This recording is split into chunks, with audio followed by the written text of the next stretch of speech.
Good morning दोस्तों। आप सबों का मेरे इस प्लेटफॉर्म पे आप सभी लोगों का स्वागत है। जैसा कि स्क्रीन पे यहाँ दिख रहा है पैसेज, क्योंकि मोस्ट ऑफ ऑल बच्चों का ये कहना है बीपीएससी टीआरई जो भी एग्ज़ाम बीपीएससी द्वारा लिया जा रहा है, इसमें सबसे अधिक वेटेज अगर देखा जाए, अगर टोटल क्वेश्चन अगर 80 है तो 80 में से इकलौता पैसेज ही कितना, ये लगभग 25 प्रश्न सिर्फ और सिर्फ पैसेज से आ जा रहा है। तो पैसेज का वेटेज तो बहुत ज़्यादा इसमें है, लगभग कह सकते हैं हम लोग 33% या 35% कह सकते हैं इसको। ये सिर्फ और सिर्फ पैसेज का वेटेज है, जो कि अगर इस पर अगर थोड़ा सा अगर हम लोग अभ्यास कर लें, प्रयास कर लें, तो इसमें 25 में कम से कम 22, 23, 24 तो आ ही सकता है। तो अब बोलेंगे कि सर आप 25 में 25 क्यों नहीं कह रहे हैं? तो इसलिए नहीं कह रहे हैं क्योंकि 1 से 2 क्वेश्चन बीपीएससी का हमेशा विवादास्पद होता है, उसको छोड़ के ही चलते हैं कि नन ऑफ दीज या फिर चौथा ऑप्शन, इनमें से कोई नहीं। थोड़ा सा इनका विवाद चलता है उन पर। खैर, तो आइए आज हम लोग यहाँ पैसेज को पढ़ेंगे, और ये खास करके किन एग्ज़ामों के लिए बनाया जा रहा है। ये बीपीएससी टीआरई 3.0 और 4.0 के बच्चों के लिए है, जो पैसेज में कहीं ना कहीं, बाकी ग्रामर तो कहीं ना कहीं पढ़ ही लेते हैं, वो लोग प्रैक्टिस भी कर लेते हैं, लेकिन पैसेज के लिए उन्हें बहुत भटकना पड़ता है, और कोई यूट्यूब चैनल पे बहुत मुश्किल से कहीं पैसेज मिल पाता है। अगर कोई डिस्कशन किया भी है तो बहुत मुश्किल से ही। चलिए अब ज़्यादा बात नहीं करेंगे, अब हम लोग यहाँ पे पैसेज पे आते हैं। आइए आज का पैसेज पढ़ते हैं। और पैसेज पढ़ने से पहले सबसे पहले हम लोग क्या करेंगे, क्वेश्चन देखेंगे। क्वेश्चन देखने के बाद हम लोग पैसेज पढ़ेंगे। ये नहीं पहले पैसेज फिर क्वेश्चन, नहीं, पहले क्वेश्चन फिर पैसेज देखना है। आइए क्या कह रहा है question, which of the following is true of the public distribution system. तो कह रहे इसमें से कौन सा सही है। ये तो जब तक पैसेज नहीं पढ़ेंगे अभी कुछ नहीं कह सकते कौन सही है कौन गलत है। आगे बढ़ते हैं। आगे देखिए क्या लिखा हुआ, the full form of PDS is, the full form of PDS. ये बहुत ही आसान सवाल है, ऐसे इसमें ये टिक भी लगा हुआ है, लेकिन हम देखेंगे कि आगे ये पैसेज में कहाँ लिखा हुआ है। आगे देखते हैं। तीसरा क्वेश्चन है, what according to the passage would be the rationale of making the PDS target group oriented. क्या इस पैसेज के according, what according to the passage would be the rationale, यहाँ था स्पेलिंग मिस्टेक था, आप देख लेंगे, of making the PDS target group oriented. तो ये पीडीएस टारगेट ग्रुप ओरिएंटेड के करने के लिए इस पैसेज में क्या कहा गया, इसके बारे में क्या बताया गया है। ठीक है, आगे चलते हैं। The public distribution system which provides food at, जो fill in the blanks, is a subject of vital concern. तो अब हमें एक की पॉइंट क्या दिख रहा है हमको यहाँ पे, कि यहाँ पे वाइटल कंसर्न। तो हम देखेंगे पैसेज में जहाँ पे ये शब्द होगा इसके इर्द गिर्द में ही कहीं ना कहीं इसका आंसर छुपा होगा। ये और ये कहना क्या चाह रहा है, ये the public distribution system which provides food, जो हमें क्या फूड प्रोवाइड करती है, प्रदान करती है। ये क्या, एक कैसा सब्जेक्ट है, एक कैसा विषय है, एक कैसा महत्वपूर्ण कंसर्न है ये। तो क्या इसका प्राइस लो होना चाहिए, हाई होना चाहिए, एज पर कैपिटा इनकम होना चाहिए, फेयर प्राइस होना चाहिए। आगे देखेंगे। क्यों मैं आपको क्वेश्चन देखने कह रहा हूँ, उसके पीछे रीजन है, मैं आपको बतलाता हूँ कुछ समय में। आइए 5वां क्वेश्चन देखते हैं।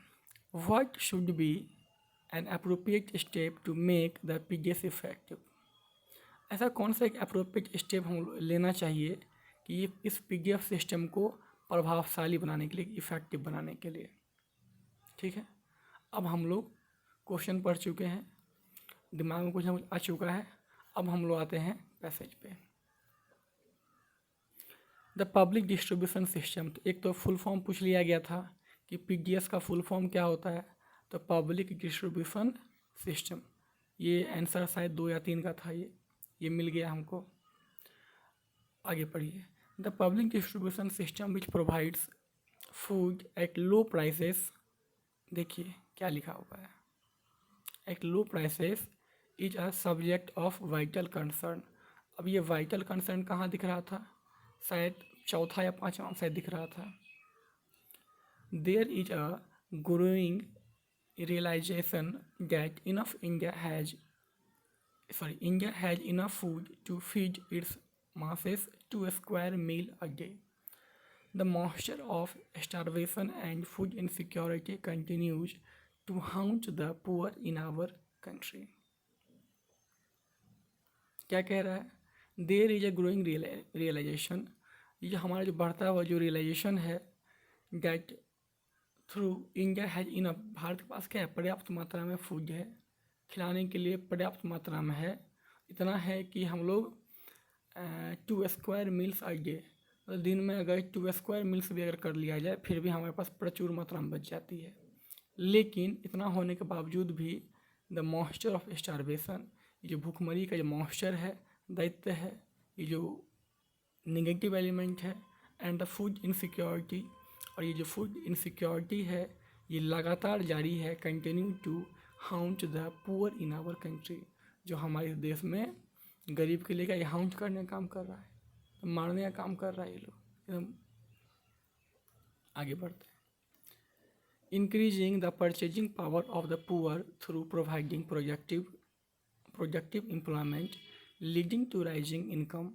क्या इंक्रीजिंग द पावर ऑफ, क्या increasing the purchasing power of poor, तो जैसे जैसे हमारे गरीब लोगों का क्या होगा, परचेज करने का, खरीदने का पावर जैसे जैसे इंक्रीज होगा, पुअर थ्रू प्रोवाइडिंग प्रोडक्टिव, तो ये इस यहाँ इसे हम लोग के एक अच्छा एम्प्लॉयमेंट दे सकेंगे, और ये लोग लीडिंग इन राइजिंग इनकम, तो इसका इनकम क्या धीरे धीरे बढ़ेगा, एंड दस a good standard of living in the ultimate objective of public policy, और ये अच्छा जीवन जी सकेगा यहाँ पे इन द और यही एक क्या अल्टीमेट ऑब्जेक्टिव है, उद्देश्य है क्या, पब्लिक पॉलिसी के लिए। पब्लिक पॉलिसी क्यों बनाई जा रही है, क्योंकि आम व्यक्ति क्या अच्छे से जी सके। हाउएवर, हालांकि till then there is a need to provide the assured supply of food through a restricted more efficient and decentralise public distribution system PDS। इसलिए करके अच्छे से सप्लाई करने के लिए हमें क्या करना, रिस्ट्रिक्ट करना मतलब रोकना पड़ेगा। क्या करना पड़ेगा भाई, तो मोर एफिशिएंट, अच्छा कदम उठाना पड़ेगा, और डिसेंट्रलाइज पब्लिक डिस्ट्रीब्यूशन सिस्टम, मतलब कहीं एक जगह पर केंद्रित ना करते हुए हमें अलग अलग जगह पे भी डिसेंट्रलाइज करना होगा, खोलना होगा। सेंट्रलाइज मतलब क्या होता है, कहीं एक जगह खोल दी, बाकी एक जगह सब जगह सप्लाई दे रहे हैं। और डिसेंट्रलाइज का मतलब क्या होता है, अगर आपका घर अगर पटना में है तो पटना में भी खोला हुआ है, उसके गांव में भी खोला हुआ है, उसके इर्द गिर्द आजू बाजू जो भी है सब जगह अगर खोल देंगे तो ये कोई समस्याएं नहीं आएगी। आगे देखते हैं। Although the PDS is extensive, it is one of the largest such system in the world. और ये PDS क्या है भाई, ये वर्ल्ड की सबसे बड़ी क्या है, लार्जेस्ट सच, ये ऐसा तंत्र है, सिस्टम है इन द वर्ल्ड में। It doesn't reach the rural poor, और यह इतने बड़े सिस्टम होने के बावजूद भी यह क्या है, इट हैज, सॉरी इससे पहले गलती पढ़ दिए थे, इट हैज नॉट या हैजेंट रीच्ड द पुअर पीपुल, और ये अभी भी गरीब लोगों के पहुंच से दूर है। जो रिमोट एरियाज में रहता है, जो बहुत दूरस्थ एरिया में रहता है, गाँव में रहता है, पिछड़ों एरिया में रहता है, उसके पहुंच से अभी भी ये क्या है, दूर है। It remains in urban phenomenon, ये अभी भी शहरी क्षेत्रों में बना हुआ है। आगे देखते हैं। With the majority of the poor, the majority of the rural poor still out of its reach due to the lack of economic and physical access. अभी भी यह क्या है भाई, कहीं ना कहीं अर्बन, शहरी क्षेत्र, अर्बन मतलब शहरी क्षेत्र में बना हुआ है, इसकी अधिकांश भाग जो है, और गरीब लोग अभी भी इस सिस्टम से क्या बहुत ही दूर है, इसके पहुंच से काफ़ी क्या है, दूर है। क्यों, क्योंकि यहाँ की इसकी इकोनॉमी, फिजिकल एक्सेस नहीं, पहुंच नहीं यहाँ तक है। आगे देखते हैं। The poorest in the cities and the migrants are left out, जो यहाँ का गरीब लोग है, ये लोग क्या भाई, ये लोग शहर को छोड़ करके कहीं और जगह माइग्रेट कर जाता है, छोड़ कहीं और चला जाता है। For they generally do not possess the ration cards, तो इन लोगों को राशन कार्ड से मिल नहीं पाता है। The allocation of PGS supplies, और यह पीजीएस सप्लाई का जो एलोकेशन है, डिस्ट्रीब्यूशन है, is a big city is larger than rural area. बड़े शहरों में देने के बजाय हम लोग को छोटे शहरों में देना होगा। क्यों? अभी कहाँ है? अभी सबसे अधिक बड़े वाले शहर में है, शहर में बहुत ज़्यादा है। क्या कह रहा है? फिर से आप देख लीजिए। The allocation of PGS supplies, ये पीजीएस सप्लाईज का एलोकेशन है, ये बंटवारा है, इज अ बिग सिटीज, ये बड़े बड़े शहर में जिसके बंटवारा होती है, ये लार्जर, ये अभी भी ज़्यादा है, बड़ी है, किसके तुलना में?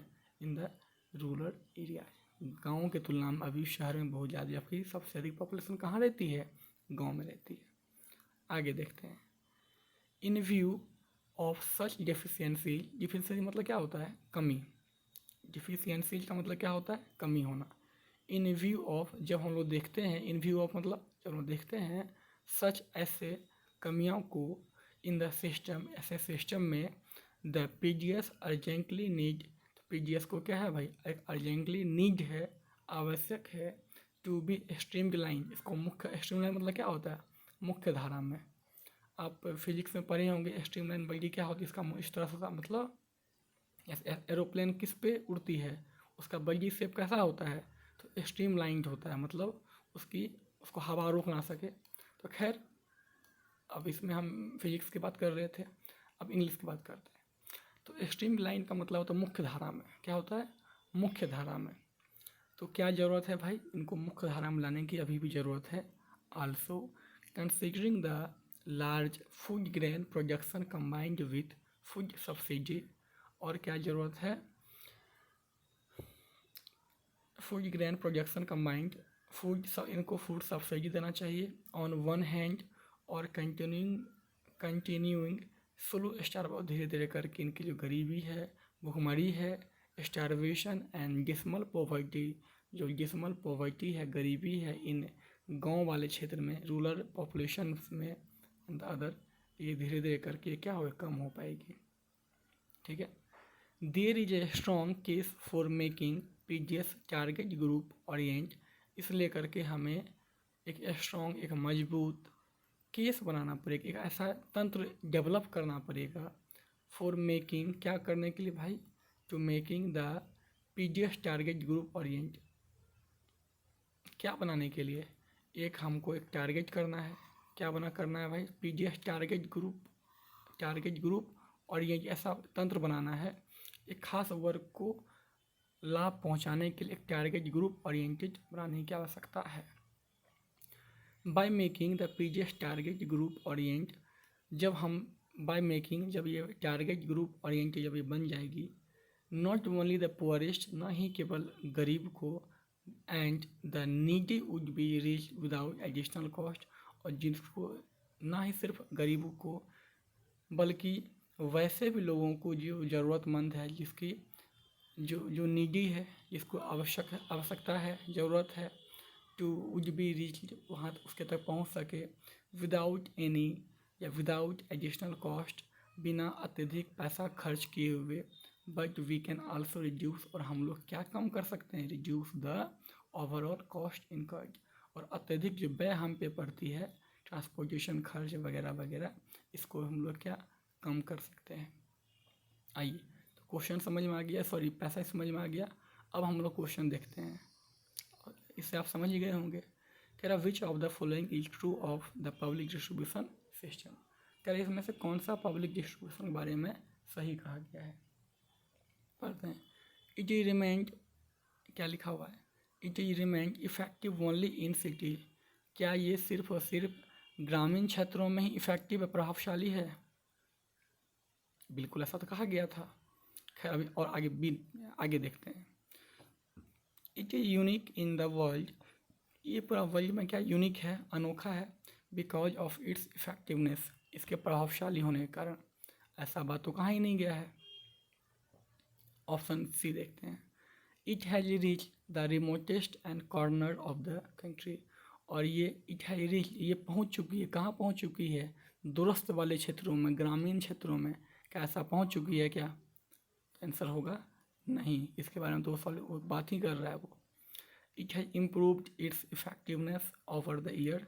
इट हैज़ इम्प्रूव्ड, इसमें बदलाव हो, इम्प्रूव्ड हो चुकी है इसके प्रभावशाली इफेक्टिवनेस ओवर द ईयर। साल दर साल इसमें क्या बदलाव आ रही है? तो ऐसा बिल्कुल कहा ही नहीं, चर्चा ही नहीं किया गया पैसेज में। तो आंसर क्या हो जाएगा? ए नंबर। आप लोग देख पा रहे हैं तो कितना इजी पैसेज है ये। आगे देखते हैं। तो आप तो फर्स्ट में ही देख लिए होंगे कि पीजीएस का फुल फॉर्म, पीजीएस का फुल फॉर्म क्या कहा गया था? प्राइवेट, ऐसा था क्या? ऑप्शन होगा नहीं। पार्शियल डिस्ट्रीब्यूशन ऐसा था क्या? नहीं। पब्लिक डिस्ट्रीब्यूशन सिस्टम ऐसा था? बिल्कुल हाँ।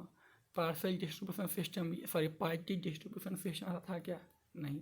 इसमें खैर पहले से लगा हुआ भी था, आप लोग खुद भी ऐसे देख नहीं सकते हैं। ठीक, आगे बढ़ते हैं। What according to the passage would be the rationale of making the PGS target group orient? कह रहे इस पैसेज के according what would be the rationale of making PGS, इस PGS को टारगेट ग्रुप बनाने के लिए क्या करने का आवश्यक, इस पैसेज के अकॉर्डिंग क्या कहा गया है?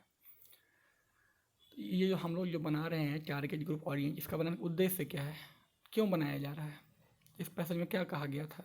इट विल रिमूव पॉवर्टी, ऐसा चर्चा ही नहीं किया गया है कहीं पे भी। It will motivate the target group population of the, sorry to work more, क्या ये इट विल मोटिवेट, क्या ये लोगों को मोटिवेट करना है, उत्तेजित करना है, प्रोत्साहित करना है द टारगेट ग्रुप पॉपुलेशन, किसी खास ग्रुप पॉपुलेशन को, जिससे वो वर्क अधिक कर सके? तो ऐसा बिल्कुल भी नहीं है।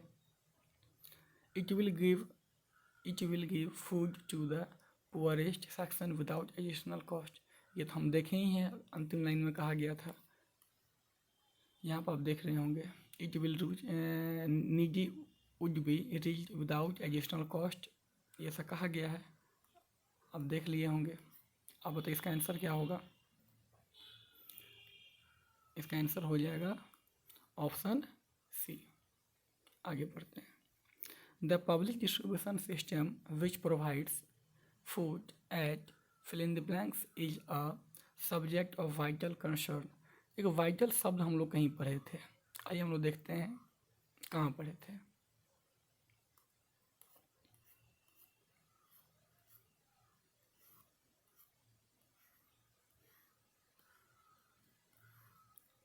अच्छा, ये शुरुआत में हम लोग पढ़े हुए थे। The public distribution system which provides the food at low prices is a subject of vital concern. तो क्या कह रहे हैं यहाँ पर? लो प्राइसेस कह रहा है। आंसर मिल गया हम लोग को। आइए नीचे देखते हैं क्या सा ऑप्शन दिया हुआ है। The public distribution system which provides food eight, क्या होगा? High price? बिल्कुल नहीं। क्या होगा? High price? बिल्कुल नहीं है। As per the capita income, ऐसा कहीं बात ही नहीं किया गया है। फेयर प्राइसेस, ऐसा भी नहीं है। तो क्या होगा? लो प्राइस, वहाँ लिखा हुआ भी था डायरेक्ट। आगे देखते हैं क्या दिया हुआ है। What should be an appropriate step to make the PDS effective. तो इस पीडीएस को इफेक्टिव, प्रभावशाली बनाने के लिए क्या एक अप्रोप्रिएट स्टेप लेना चाहिए? इस पैसेज में क्या सब कहा गया था? To reduce the administrative cost, ऐसा कहीं कोई बात ही नहीं किया गया है। To decrease the allotment of food grants, ऐसा कहीं कहीं नहीं कहा गया है। To make a target group orient, हाँ ये ऐसा बिल्कुल कहा गया है। टारगेट ग्रुप ऑरिएंट बना करके जो नीडी पीपुल है, जो पुअरेस्ट पीपुल को देना है। ऑप्शन डी भी देख लेते हैं। डी में क्या कहा गया है? To increase the amount of food grain per ration card, तो ऐसा ये भी बिल्कुल नहीं कहा गया है। तो आप इसे समझ गए होंगे कितना आसान है समझना। और हम लोग प्रयास करेंगे एक दिन में 2 से 3 पैसेज करने का। और अभी तो ये शुरुआत है, धीरे धीरे करके इसकी संख्या को बढ़ाई जाएगा। आप लोग को अगर सही लगे तो आप लोग इस पर कमेंट कीजिए, लाइक कीजिए और शेयर कीजिए बाकी लोगों में। ये खास करके वैसे लोगों के लिए है जो बीपीएससी TRE 2 या TRE 1 में कुछ मार्क्स के लिए रह गए थे, क्योंकि इसमें पैसेज का वेटेज बहुत ज़्यादा है। टीआरई 2 टीआरई 3 में आप लोग देखे होंगे पैसेज का वेटेज बहुत ही ज़्यादा है। तो इस लेकर के हमारा टारगेट है कि हम लोग पैसेज पर अधिक वर्क करेंगे, क्योंकि पैसेज समझना और उसको एक एक करके डील करना थोड़ा सा ये चुनौतीपूर्ण होता है, खास करके हिंदी भाषी के बच्चों के लिए। तो आज के लिए बस इतना ही। धन्यवाद।